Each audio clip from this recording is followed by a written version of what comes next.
Hey everybody, this is David, and today I'm going to be talking about doing joins in SQL. In particular, today we'll talk about inner joins, and we'll also talk about left joins.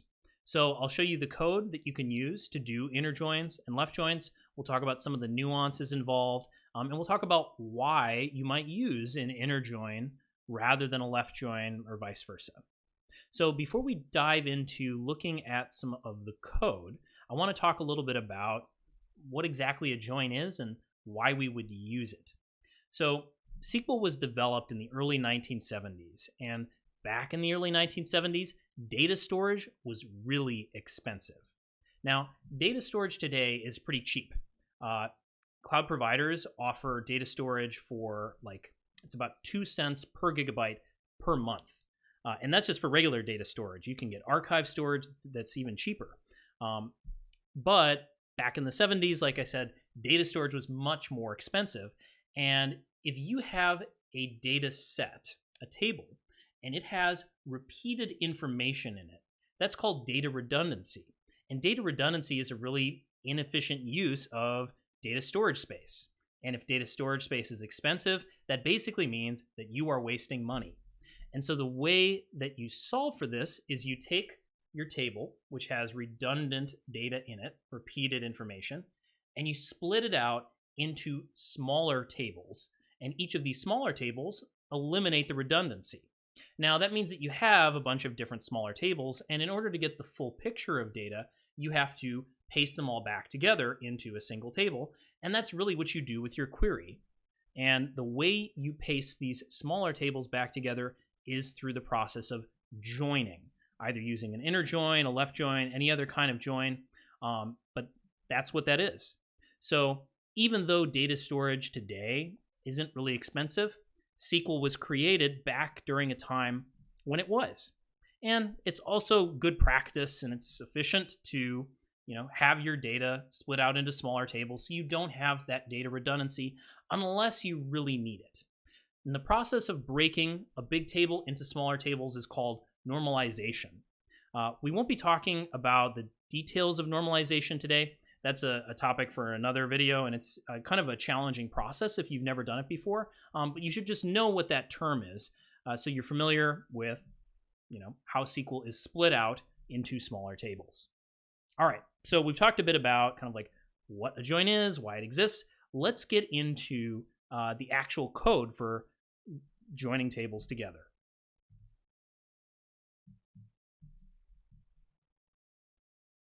Okay, so before we begin talking about how to join tables together, I do want to talk a little bit about the data set that we're going to be using to do this. So we'll be using the New York City Citibike data set, and there are two tables here. There's the Citibike trips table, which just has like one row per Citibike trip, and then we have our Citibike stations table, which has one row per station. And as you might have guessed, the thing that both these tables have in common is there's a station name. Obviously, every row in the station table has the name of a station. And then if we go to our trips table, there's a start station and an end station. So let's now pop over to a query, and we can see exactly what it looks like to put together these two tables to get a more complete query result. Okay, so the first join we'll look at is here, and this is an inner join. Now, before we talk about exactly how this code is working, let's talk about what an inner join is. So this is a good picture that shows visually exactly what's happening when you do a join in SQL. And the one that we'll pay attention to here is the one in the center. This one in the center is an inner join. And an inner join basically means you take your table on the left, table A, you take your table on the right, table B, and you have some sort of join key, basically a column where the data in that column in table A matches the data in that column in table B.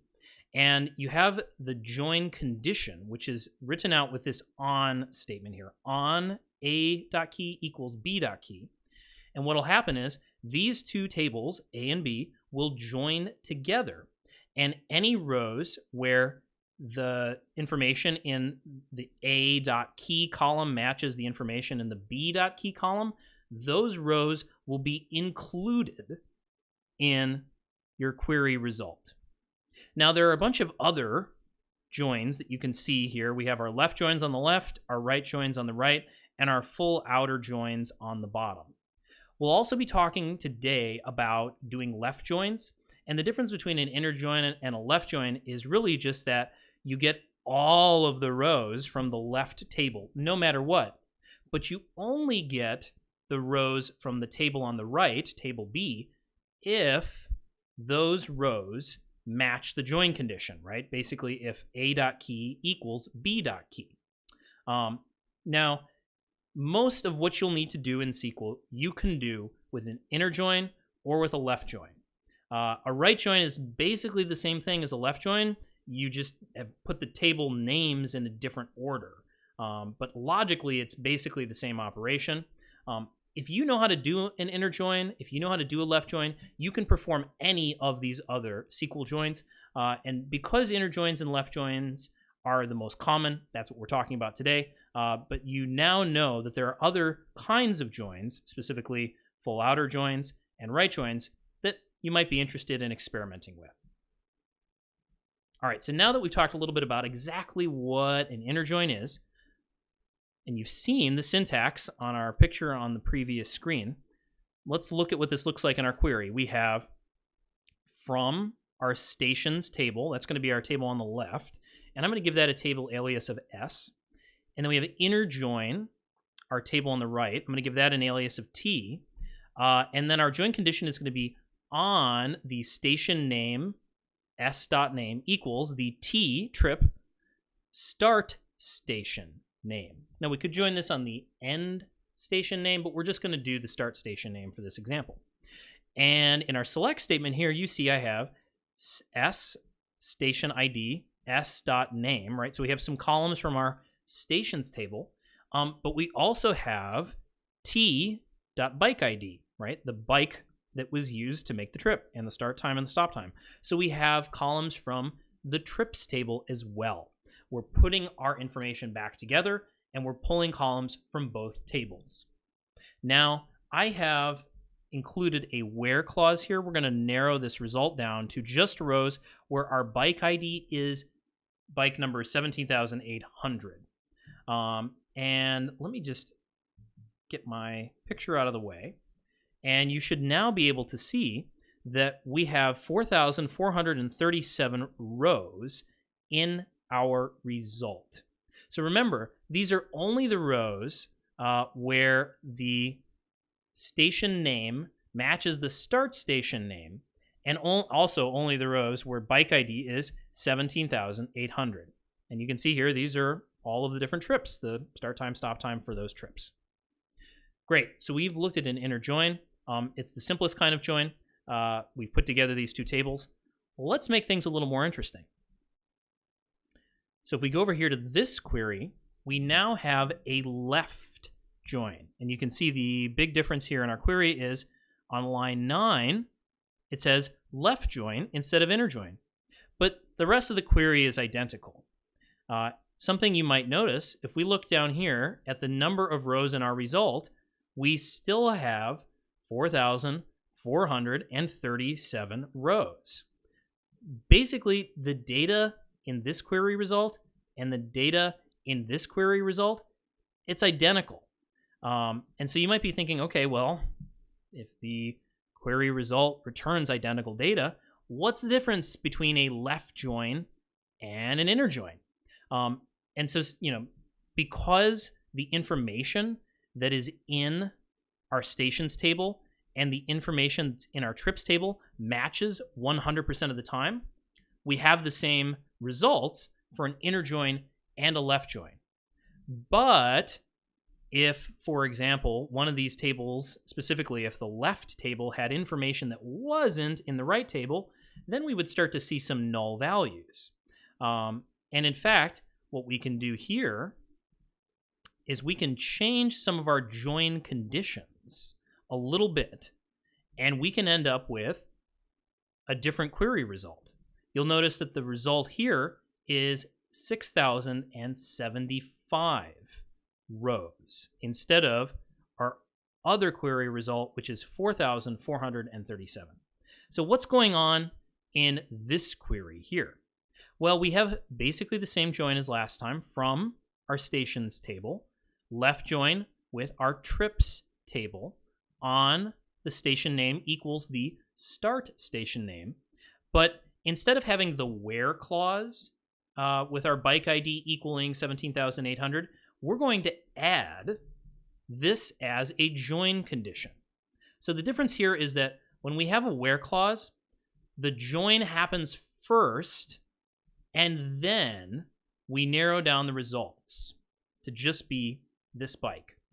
But if we include this condition as part of our join, right? We have on here, and then we have another condition, and where the bike is 17,800.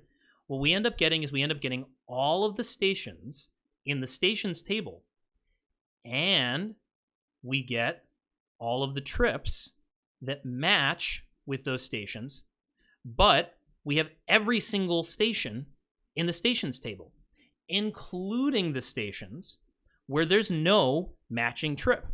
So for example, this bike number 17,800, this bike has never taken a trip where the starting station was 31st Street and Hoyt Avenue North.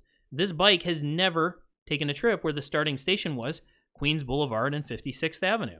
And as a result, our bike ID, our start time, our stop time, every column in the trips table, if we pull those values in our select statement, the values are going to be null. Now, you're probably looking at this query result and you're thinking, okay, great. So now I've got a list of all the stations, but I've got some null rows. Null rows don't seem very useful. Why would I even want to do this? Well, let's look at another query, and you can see where doing a left join might be useful. So if we take a look at this final query here, what we see is we're going to be doing our same left join from our Citibike stations, left join with our trips, okay? So we get on the left every single Citibike station, whether or not bike number 17,800 took a trip from that station. But we also get the trip information where it exists, when it joins.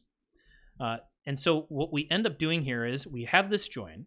I've got our station names, and then I'm doing a count. And I'm counting our start time column. This just counts the number of rows from this column. We could really count any particular column, but of course every bike trip is going to have a start time. And so we know that this is never going to be null because a trip has to have a start time, of course. And I'm just going to be calling this our count trips. I'm going to group by our station ID and station name, which really, they're kind of the same thing here. The ID always matches the name. And then I've just ordered this by station name alphabetically. And if we take a look at our query result, and I'll pull this up here, what you see is that we have every station listed alphabetically. We have one row per station. And then here we have a count of the number of trips that bike number 17,800 took starting at that particular station. So what you can see is there are a number of stations here, obviously, where that bike has never taken a trip that started at that particular station. And so if you were doing some sort of analysis or you needed to prepare a data set with this kind of aggregation, you'd want to make sure, all right, I need to get a list of every single station. And then I want to count how many trips that bike has taken from every single station so I can see places where the bike didn't take a trip starting at that given station. If we used an inner join, it would drop all of these rows where the count trips is 0. Because remember, an inner join only returns the rows where the condition matches for both tables. And of course, the way we get this 0 is the condition doesn't match for both tables. It only matches for one of the tables.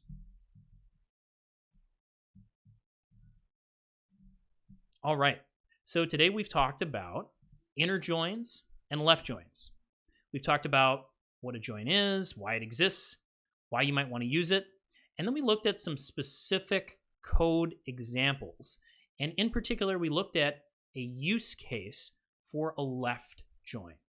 So joins are a little tricky, and you might need to review this video and do some practice on your own, but they're an incredibly important concept for writing SQL queries. Thanks for watching. Goodbye.